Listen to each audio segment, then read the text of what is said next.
Huwag mong ikahiya kung marami kang utang. Ang ikakahiya mo, yung wala nang magpapautang sa'yo.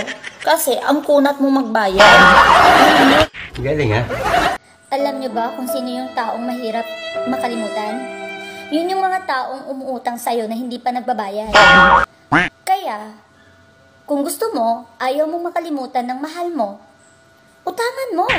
Tapos, huwag mong bayaran. Galing ha? Para ipaghiwalay kayo, hindi kanya makakalimutan. Alam niyo ba kung ano yung pinakamasakit na hugot?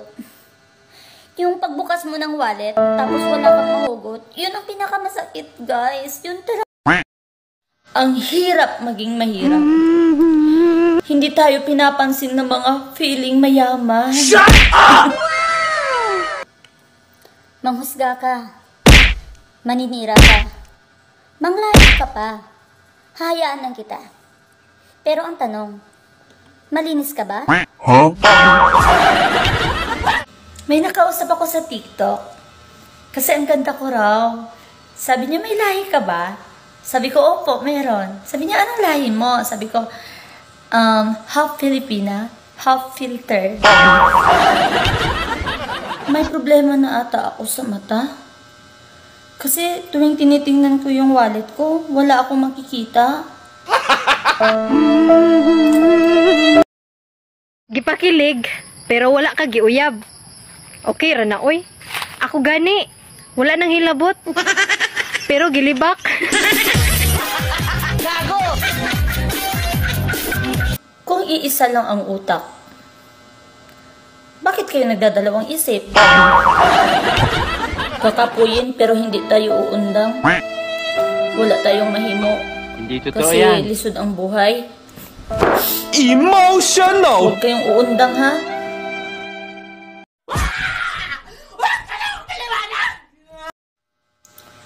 Guys, magpakabait na tayo. Hindi na nga natin kaya ang init sa earth. Doon pa kaya sa impyerno.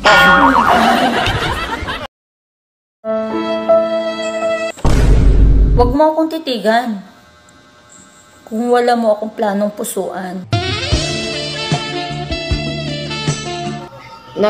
Nagpariban ako ng buhok kasi akala ko magiging maganda na ako. Yung buhok ko lang pala yung maganda, yung mukha ganda.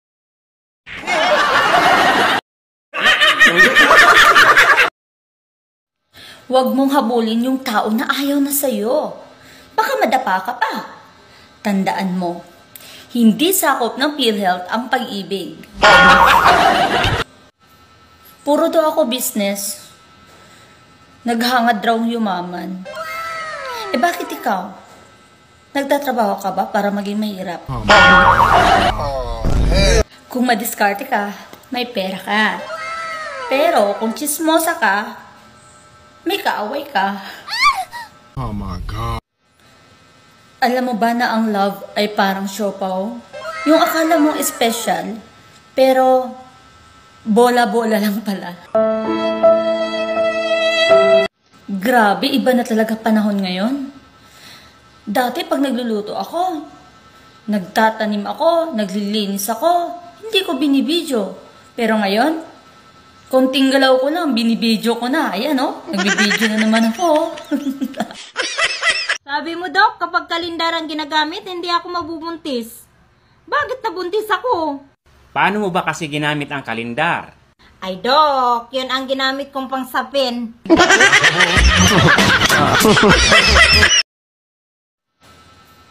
Puro daw ako business. Naghangad raw yumaman. Eh bakit ikaw? Nagtatrabaho ka ba para maging mahirap? Alam mo ba na ang love ay parang siopaw? Yung akala mo special, pero bola-bola lang pala. Kung madiskarte ka, may pera ka. Pero kung chismosa ka, may kaaway ka. Yung ang ganda-ganda ng forma mo, pero amikatin ko at white flower ka.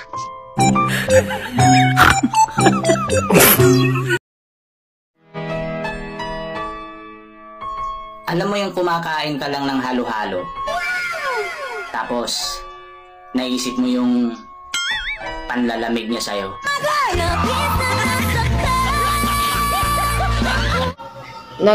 Nagpariban ako ng buhok kasi akala ko magiging maganda na ako. Yung buhok ko lang pala yung maganda, yung mukha.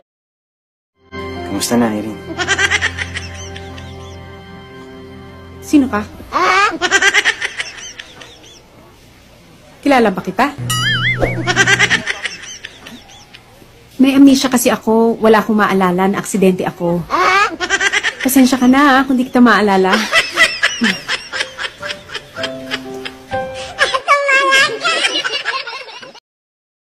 Grabe, iba na talaga panahon ngayon. Dati pag nagluluto ako, nagtatanim ako, naglilinis ako, hindi ko binibidyo. Pero ngayon, konting galaw ko lang, binibidyo ko na. Ayan nagbibidyo na naman ako. Mas ganahan na lang ko gumakaminyo kung traction worker kaysa mga kuan diya, mga tambay. Ayaw pag inanak, ha? Don't soon ever life in again and together more. What's everything to me in my life in a servant? You can me and proud myself in the battery in the humor made and because my life in the weather more. Ha? Ayaw i-lockdown. Kay kanang traction worker makatabang ka na sa gyoan. Shout out day ko ni Kikay ha. Kikay na vlogs. Oh. Nakamino sa traction worker. Ayaw pag inana day kay dili jud sayon ang pagtarbaw ana day kana day na tarbaho kung kuya og akong manghud.